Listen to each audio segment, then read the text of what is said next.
नमस्कार दोस्तों, स्वागत है आपका साइट फॉर वर्ल्ड के ऑफिशियल लर्निंग प्लेटफॉर्म पर, जहां स्टूडेंट्स और जॉब सीकर्स के लिए करियर, टेक्नोलॉजी और प्लेसमेंट से जुड़ी इंडस्ट्री ओरिएंटेड और प्रैक्टिकल नॉलेज दी जाती है। अगर आप अपनी स्किल्स को नेक्स्ट लेवल तक ले जाना चाहते हैं, तो आप बिल्कुल सही जगह पर आए हो। चलिए शुरू करते हैं आज का इम्पोर्टेंट सेशन। नमस्ते।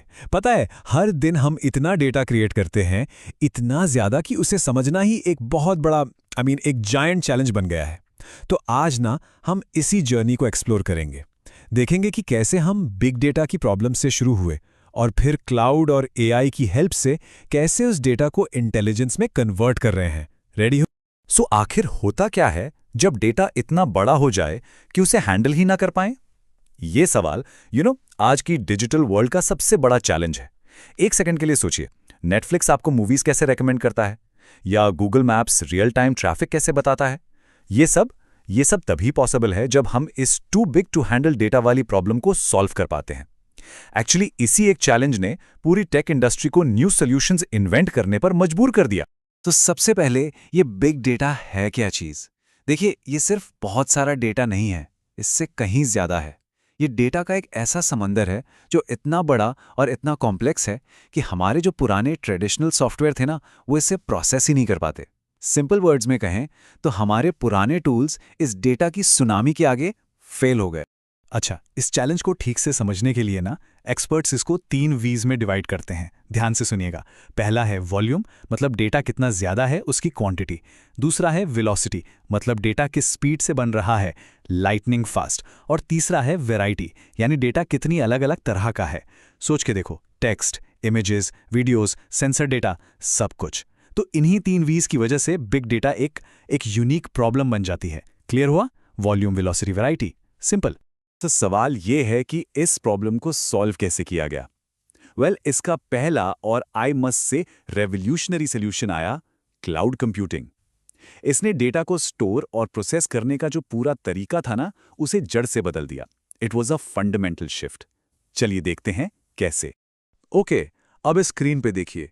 यहां ट्रेडिशनल और क्लाउड कंप्यूटिंग का डिफरेंस बिल्कुल क्रिस्टल क्लियर है। पहले क्या होता था, हम फिक्स्ड सर्वर्स खरीदते थे। अब हम डिस्पोजेबल रिसोर्सेज यूज करते हैं। मतलब जितनी जरूरत है बस उतना यूज करो और उतना ही पे करो। सिंपल। पहले सब कुछ मैनुअल कॉन्फ़िगर करना पड़ता था, अब सब ऑटोमेशन से होता है। फंडामेंटली हम फिजिकल चीजों से हटकर प्रोग्रामेबल रिसोर्सेज पर आ गए हैं। और इससे पता है क्या मिला? अनबिलीवेबल फ्लेक्सिबिलिटी और स्केल। क्लाउड की असली पावर ना इन डिजाइन प्रिंसिपल्स में छिपी है। पहला है इंफ्रास्ट्रक्चर एज कोड। इसका मतलब सिंपल है, अब सर्वर सेटअप करने के लिए हाथों से काम नहीं करना बल्कि कोड लिखना है। Cool, right? फिर है लूज कपलिंग। ये इंश्योर करता है कि सिस्टम के पार्ट्स एक दूसरे से इंडिपेंडेंट हों। इसका फायदा, अगर एक पार्ट फेल हो भी गया ना, तो पूरा सिस्टम डाउन नहीं होगा। और इन्हीं जैसे प्रिंसिपल्स की वजह से आज बड़े से बड़े सिस्टम्स रिलायबल और स्केलेबल बन पाते हैं। समझ आ रहा है? तो सब कुछ बढ़िया चल रहा था, क्लाउड ने सब सॉल्व कर दिया, right? Not exactly. Cloud her problem का सोल्यूशन नहीं है, खासकर तब जब आपको रियल टाइम स्पीड चाहिए, मतलब इंस्टेंट एक्शन। और इसी एक लिमिटेशन ने एक बिल्कुल नए आर्किटेक्चर को जन्म दिया, जिसे हम कहते हैं एज कंप्यूटिंग। एज कंप्यूटिंग का फंडा बहुत सिंपल है। ये पूरे मॉडल को उल्टा कर देता है। सोचो, ये प्रोसेसिंग पावर को दूर बैठे डेटा सेंटर से उठाकर सीधा वहां ले आता है जहां डेटा बन रहा है। कहां? आपके फोन में, आपकी कार में, आपकी वॉच में, राइट एट द सोर्स। अब इन दोनों में फर्क बिल्कुल साफ साफ देखते हैं। क्लाउड क्या है? सेंट्रलाइज्ड, मतलब सारी प्रोसेसिंग दूर डेटा सेंटर में होती है, इसलिए रिस्पॉन्स टाइम थोड़ा ज्यादा लगता है। और एज, ये है डिस्ट्रीब्यूटेड, मतलब प्रोसेसिंग डेटा के सोर्स के पास ही होती है, इसलिए रिस्पॉन्स टाइम सुपर फास्ट है, लिटरली इंस्टेंट। तो चॉइस एकदम क्लियर है। अगर बहुत सारे डेटा पर एनालिसिस करना है तो क्लाउड, पर अगर split second real time decisions लेने हैं तो बॉस एज ही काम आएगा। और इसका रियल लाइफ इंपैक्ट जबरदस्त है। इमेजिन कीजिए एक फैक्ट्री। जैसे ही कोई वर्कर गलती से किसी डेंजरस एरिया में जाता है, मशीन तुरंत रुक जाती है। उसे क्लाउड से परमिशन लेने की जरूरत नहीं है। या एक सेल्फ ड्राइविंग कार, जिसे अचानक ब्रेक लगाना है। ये जो स्प्लिट सेकंड डिसीजंस है ना, ये सिर्फ और सिर्फ एज कंप्यूटिंग की वजह से ही पॉसिबल हैं। That's the power. तो अभी तक हमने डेटा को मैनेज करने की बात की, राइट? उसको स्टोर कैसे करें, प्रोसेस कैसे करें। पर अब अब हम इस जर्नी के सबसे एक्साइटिंग पार्ट में एंटर कर रहे हैं। सवाल ये नहीं है कि डेटा मैनेज कैसे करें, सवाल ये है कि हम इस डेटा से कर क्या सकते हैं। So welcome to the era of AI and data intelligence. ये जो कोट आप स्क्रीन पर देख रहे हैं ना, ये बिल्कुल पॉइंट पर है। ये कह रहा है कि हम एक ट्रांसफॉर्मेटिव एरा में हैं। क्यों? क्योंकि जेनरेटिव एआई यानी जेन एआई, रैग, ये सब जो कूल टर्म्स हैं, अब सिर्फ लैब्स में एक्सपेरिमेंट नहीं हो रहे, ये अब प्रोडक्शन में जा रहे हैं, रियल वर्ल्ड एप्लीकेशंस का पार्ट बन रहे हैं। इसका मतलब साफ है, डेटा से इंटेलिजेंस निकालने का जो गेम है वो फंडामेंटली बदल रहा है। अच्छा, इसकी शुरुआत होती है प्रेडिक्टिव एनालिटिक्स से। नाम से ही क्लियर है, इसका सिंपल सा फंडा है, पिछले डेटा में पैटर्न्स ढूंढो और उसके बेसिस पर फ्यूचर प्रेडिक्ट करो। बिल्कुल वैसे ही जैसे वेदर फोरकास्ट होता है या stock market predictions. Core principle एक ही है, पास्ट को देखकर फ्यूचर का अंदाजा लगाना।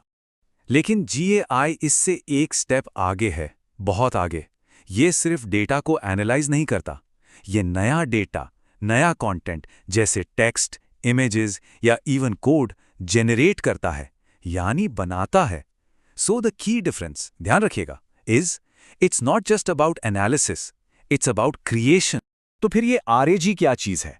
आरएजी जेनएआई का सुपर पावर है। ऐसे सोचिए, एक एआई मॉडल है जिसके पास सिर्फ वही नॉलेज है जिस पर उसे ट्रेन किया गया है। लिमिटेड है, राइट? अब आरएजी क्या करता है? ये उस एआई को रियल टाइम में इंटरनेट या दूसरे डेटाबेसेस से इंफॉर्मेशन देखने की पावर देता है, जैसे एक ओपन बुक एग्जाम। इससे क्या होता है?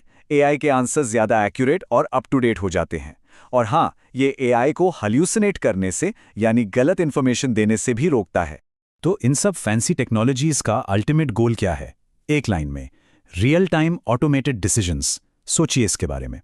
मैन्युफैक्चरिंग में कोई मशीन पार्ट फेल होने वाला है और सिस्टम उसको पहले ही प्रिडिक्ट करके प्रोडक्शन लाइन को ऑटोमेटिकली रीराउट कर दे, नो डाउन टाइम। या वॉलमार्ट का सिस्टम जो रियल टाइम में सेल्स डेटा देखकर पूरी दुनिया में अपनी इन्वेंट्री मैनेज करता है। ये परफेक्ट एग्जाम्पल्स हैं। हम अब डेटा को सिर्फ एनालाइज नहीं कर रहे, हम उस डेटा से स्मार्ट डिसीजंस ऑटोमेट करवा रहे हैं। That's the future. तो ये पूरी जर्नी आई थिंक अब बिल्कुल क्लियर है। कहाँ से शुरू किया था हमने? एक सिंपल प्रॉब्लम से, बिग डेटा को कलेक्ट कैसे करें। फिर हमने उसे क्लाउड में प्रोसेस करना सीखा। फिर ज़रूरत पड़ी स्पीड की, तो हम एज पर आ गए रियल टाइम एनालिसिस के लिए। और अब हम एआई की हेल्प से उस डेटा को असली इंटेलिजेंस में बदल रहे हैं। What a journey, right? तो अब आखिरी सवाल जो मैं आपके लिए छोड़ रहा हूं, जैसे जैसे डेटा और भी इंटेलिजेंट होता जाएगा, सोचिए। तो हमारे चैनल को सब्सक्राइब कीजिए और वीडियो को अपने दोस्तों के साथ शेयर जरूर कीजिए। कमेंट सेक्शन में अपना डाउट या नेक्स्ट टॉपिक लिखना मत भूलिएगा।